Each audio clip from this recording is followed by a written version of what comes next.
So yeah, I'm with you. I know a lot of people in London, in particular, who've got it all mild, I should say, at the moment. But I mean that is the message coming through from South Africa. I mean, quite a lot. I tend to have a bit more faith in the South African Medical Association than a lot of people do. But I can't remember the lady's name from there, but she's been on British news stations. Her name. Katse, yeah, she's been on a lot, and she seems to be doing so many interviews because she's getting a bit frustrated with nobody really listening to her. And she's saying, look, I'm on the ground here. I'm a doctor. And I can tell you now that this is really very mild. We've got no one on oxygen. It doesn't matter whether you're vaccinated or unvaccinated. It's a milder virus. And really, we don't understand why the rest of the world's panicking. South Africa's been very bullish with its restrictions. You know, they had bans on you can buy alcohol and tobacco for quite a long time, but they're on their lowest level of restrictions, which is like a curfew at midnight and mask wearing. They've shown no interest in raising that level.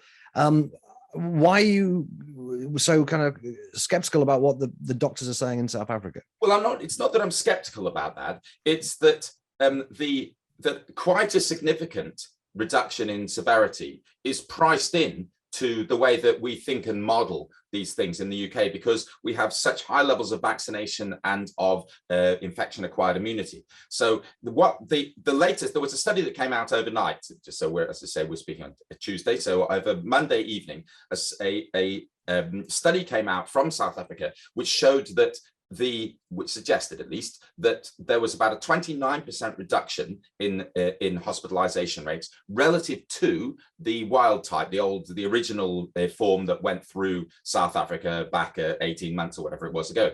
And that is quite a large reduction relative to Delta, because the Alpha variant had something like 1.5 times as bad as the original form, and then Delta was something like 2 or 1.9 times as bad as Alpha. So you're getting up to 3 times as bad once you multiply those two together. So being 29% less bad than the thing which was already only 1/3 as bad would seem like it's quite a lot of reduction. So if you were sitting on the ground in South Africa, then it's very natural, I think, to say, well, look, this thing's a lot less severe than other waves that we've had. So what's the issue? But the thing is, with the vaccinations, you'd have expected something like a 70 to 80% reduction. That's priced in. So if you only get, 85, 90% reduction, then that's not any more than was already expected via the process of vaccination. And in order for that to be game changing, if once you have 1 million infections a day, unless you've got a lot of reduction in the severity, we're going to get 5,000, 7,000 hospitalizations a day with the level of vaccination cover that we have.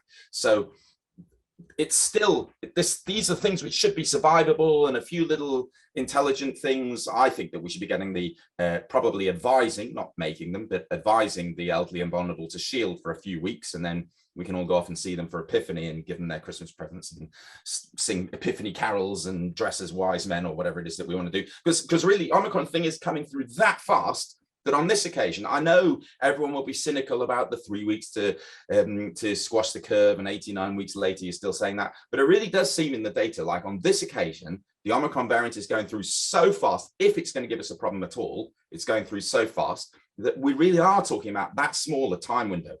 Conversely, if everything's going to be okay, we'll know in about a week, because the South African wave will have petered out. And so instead of that thing which is sort of flattening a bit, starting to go up again, it'll start going down, and then we can say, okay, this is just the thing which infects only the young who only had a previous infection and no other kind of protection, and so we're probably all going to be okay, and the elderly can come out and we'll all go and see them for Christmas. But and we don't need to mandate. It's not a matter, I mean, most older people will probably be okay. It's just that we don't want all the people who end up hospitalized to turn up hospitalized in the same week. Because that's really the thing. It doesn't have to be a problem here. We're not talking about mass levels of death. We're not talking, if we don't have a problem with the NHS being swamped, we're not talking about numbers of people dying in an Omicron wave, which is wholly disproportionate to a nasty flu season.